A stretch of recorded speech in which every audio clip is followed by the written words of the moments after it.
अथ सर्वगुणोपेतः कालः परं शोभनः यरिहेवा जनजन्मरक्षं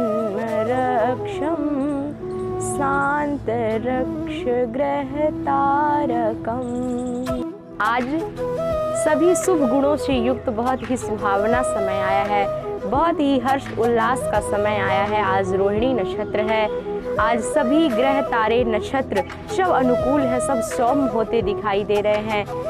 रात्रि का समय है, रात्रि अर्धरात्रि है। काले आसमान पे तारे ऐसे टिमटिमा रहे हैं मानो ऐसे लगता है एक सूर्य नहीं, साथ में सात सूर्य उदित हो रहे हैं। नदियाँ ऐसे बह रही हैं, इतनी सुंदर कलकल धारा बह रही है नदी पर। ऐसा लगता है उस कलकल ध्वनि को सुन करके कि रोम रोम रोमांचित हो उठता है।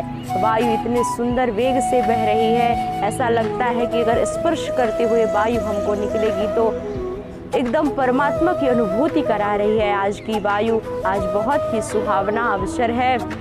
काल भी आज जिसका सौंदर्य देखने में भी अच्छा नहीं है, काल काला काला है, उसका पहनावा भी काला काला है, वह काल भी आज जब उसको पता चला कि उसके स्वामी, उसके नारायण, उसके मालिक आज इस पृथ्वी पर जन्म ले रहे हैं, तो वह काल भी बहुत सुंदर सज धज करके पृथ्वी पर आता है। उदार शिरोमणि भगवान नारायण के जन्मोत्सव पर वायु इतने सुंदर वेग से बह रही है कि रोम रोम रोमांचित हो उठता है। ऐसे लगता है जैसे वायु भगवान नारायण की स्वयं सेवा करने आई हुई है। देवता लोग दुदुम्भी बजाने लगे, अप्सराएं नृत्य करने लगी। सभी ऋषिगण, सभी ऋषि मुनि, उनकी ऋषि पत्नियां, ऋषि के बच्चे, सब कोई इतना पुष्प वर्षा करने लगे, इतना पुष्प वर्षा करने लगे कि ऐसे धरती ऐसे लग रही है मानो आज समस्त धरती पुष्प से आच्छादित हो चुकी है। धरती पर चारों तरफ हरियाली ही हरियाली छाई हुई है। भौरे गुंजार कर रहे हैं, पुष्प बहुत प्रेम से बहुत अच्छी अच्छी सुगंध बिखरा रहे हैं। ऐसे लगता है मानो आज पृथ्वी पर वसंत ऋतु रमण कर रही है।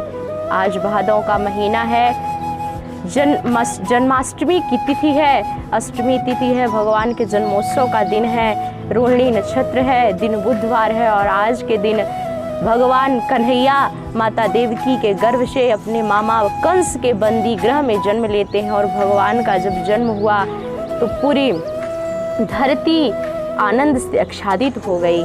इसके बाद जब भगवान नारायण ने जन्म ले लिया तो उनके माता पिता बंदी गृह में बंद थे।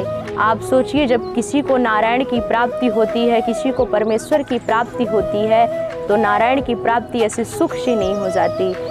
भगवान के माता पिता बंदी गृह में पड़े हुए हैं और भगवान का जन्म होता है उस बंदी गृह में। कोई रसिक, कोई भक्त कहता है कि यूं ही नहीं मिलते नंदलाला, बड़े कष्ट उठाने पड़ते हैं। यूं ही नहीं मिलते नंदलाला, बड़े कष्ट उठाने पड़ते हैं। भगवान की चौखट में सिर रखकर नित आंसू बहाने पड़ते हैं। देवकी और वसुदेव ने न जाने कितने आंसू बहाए हैं, तब जाके आज उनको भगवान की प्राप्ति हुई है।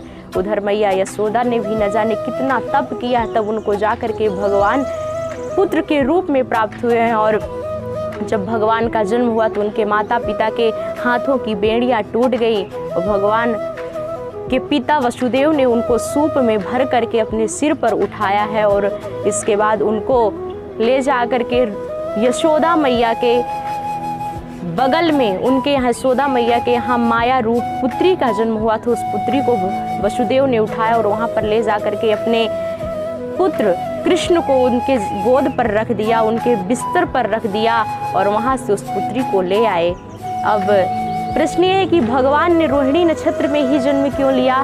तो कहते हैं कि भगवान ने सोचा कि मैंने एक भक्त के साथ धोखेधड़ी कर दी है, क्योंकि जब बलराम जी माता देवकी के गर्भ में थे तो कृष्ण भगवान ने क्या किया कि कृष्ण भगवान ने बलराम जी को माता देवकी के गर्भ से उठा करके रोहिणी मैया के गर्भ में डाल दिया। हो सकता तो भगवान स्वयं रोहिणी मैया के गर्भ में चले जाते। इधर माता देवकी का पेट भरा हुआ था, रोहिणी मैया का पेट खाली था, तो भगवान को रोहिणी मैया के गर्भ में जाना चाहिए, पर भगवान रोहिणी मैया के गर्भ में नहीं गए, बल्कि बलराम जी को रोहिणी मैया के गर्भ में भेज दिया और स्वयं देवकी मैया के गर्भ में आए। तो भगवान ने सोचा कि कहीं रोहिणी मैया को इस बात का कष्ट ना हो जाए, इसलिए भगवान ने रोहिणी नक्षत्र में जन्म लिया। और भगवान ने काली रात्रि में जन्म क्यों लिया? तो कहते हैं भगवान ने काली रात्रि में इसलिए जन्म लिया क्योंकि किसी के हाथ पर अगर बेड़ियां बांध दी जाए तो उसके हाथ पांव स्वयं के होते हुए भी स्वयं के नहीं होते हैं, चाह कर भी अपने हाथ से कुछ नहीं कर सकता है। और उसमें भी काली रात्रि हो जाए तो अपने हाथ पांव स्वयं अपना कार्य करना छोड़ देते हैं। तो भगवान बताना चाहते हैं कि भक्त के जब स्वयं के हाथ पांव कार्य करना छोड़ देते हैं तब भी मैं भक्त का साथ नहीं छोड़ता हूँ। और माता देवकी और वसुदेव के गर्भ में भगवान ने आधी रात को जन्म लिया। इस प्रकार जब वसुदेव उस कन्या को उठा करके चल दी और भगवान को वहीं पर लेटा दिया, तब भगवान बड़े जोर जोर से रुदन करने लगे। और कई रसिक अपना अपना भाव देते हैं कि भगवान वहाँ पर रोते हैं कि वाह रे जीव, तूने मुझे तो लेटा दिया और माया को ही अपने सिर पर धारण कर लिया।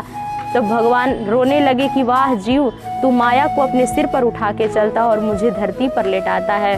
और दूसरा संत रसिक भाव देते हैं कि भगवान सोचते हैं कि वाह रे भक्त यशोदा, मैं तेरे बगल में लेटा हुआ तो भी तू अभी सो रही है।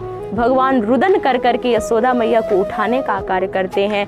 भगवान तो सबको जगाते ही हैं, भगवान स्वयं आधी रात में आकर के, काली रात्र में आकर के सबको जगाने का कार्य करते। भगवान ने रो रो करके यशोदा मैया को उठाया है, तो बांसुरी बजा के ब्रज की गोपियों को जगाया है, तो गीता का ज्ञान देकर भगवान ने अर्जुन को जगाया है। आज उन्हीं भगवान का जन्मोत्सव है और आप सभी को हमारे तरफ से जन्माष्टमी की बहुत सारी बधाई, मंगलमय बधाई। आप सब भी भगवान नारायण का जन्मोत्सव बड़े धूमधाम से मनाइए।